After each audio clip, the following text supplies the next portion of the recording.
بسم الله الرحمن الرحيم. السلام عليكم ورحمة الله وبركاته. أهلا وسهلا بكم في فيديو جديد. النهاردة هنتكلم عن مشكلة بتواجه ناس كتيرة، وهي مشكلة البناء على الأراضي الطفلية.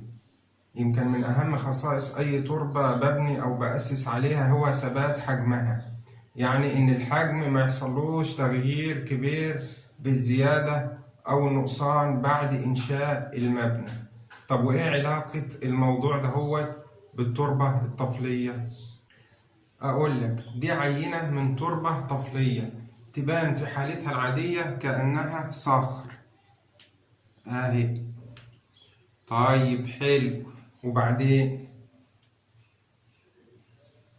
احنا هنعمل عليها تجربة بسيطة. هنحطها في حلة مية ونسيبها شوية، نص ساعة ساعة. بس قبل ما نحطها في حلة المية هناخد مقاسات العينة.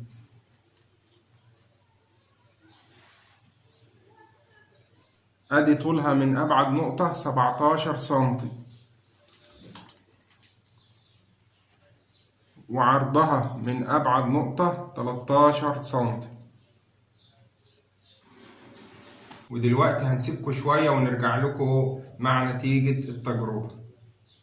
ورجعنا لكم تاني. دلوقتي الساعة 4:44. احنا كنا بادئين التجربة الساعة 10:38 صباحا، يعني تقريبا فات حوالي 6 ساعات و6 دقايق.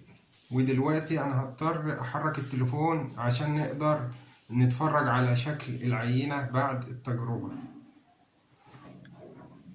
هنلاحظ ان الشكل المحدد للعينة اختفى، وانها اتحولت لمادة لينة، حتى اني مش هعرف اخد المقاسات لان هوت زي ما انتوا شايفين اهو. ده شكل العينة، بس الواضح ان حجمها زاد. حجم عينة التربة الطفلية زاد بعد ما حطيناها في المية اهو. ده شكلها بعد ما حطيناها في المية، واللي كانت واخدة شكل الصخر قبل بداية التجربة. ممكن كمان انزل لكم صورة ليها قبل التجربة.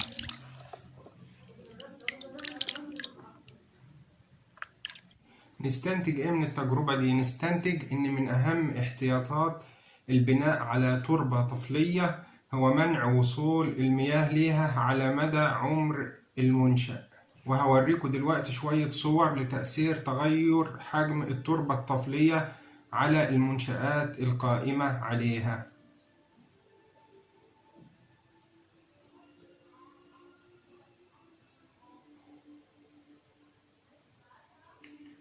وفي نهاية الفيديو نتمنى لكم كل التوفيق، وما تنسوش تدعمونا بالاشتراك في القناة وضغط زر اللايك. والسلام عليكم ورحمة الله وبركاته.